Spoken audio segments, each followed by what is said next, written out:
Hi అండి, welcome back to our channel. ఈరోజు recipe వచ్చేసి ఆనపకాయ పెరుగునండి. ఇదైతే చాలా టేస్టీగా ఉంటుంది, మీరు కూడా ట్రై చేయండి.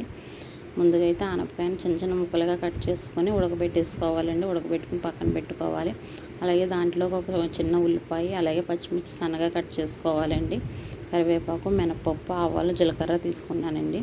ఇప్పుడైతే స్టవ్ వెలిగించి గిన్నె పెట్టుకుని ఆయిల్ వేసుకోవాలి. ఆయిల్ వేడెక్కిన తర్వాత పోపులు, అలాగే ఉల్లిపాయ, పచ్చిమిర్చి, కరివేపాకు కూడా వేసుకుని బాగా వేగించుకోవాలండి. ఇవి వేగిన తర్వాత కొంచెం పసుపు కూడా వేసుకోవాలి. పసుపు వేసుకున్న తర్వాత మనం ముందుగా ఉడకబెట్టుకున్న ఆనపకాయని అయితే అందులో వేసుకొని బాగా వేగించుకోవాలి. ఆనపకాయలో వాటర్ అంతా ఇంకిపోయేంత వరకు బాగా ఫ్రై చేసుకోవాలండి.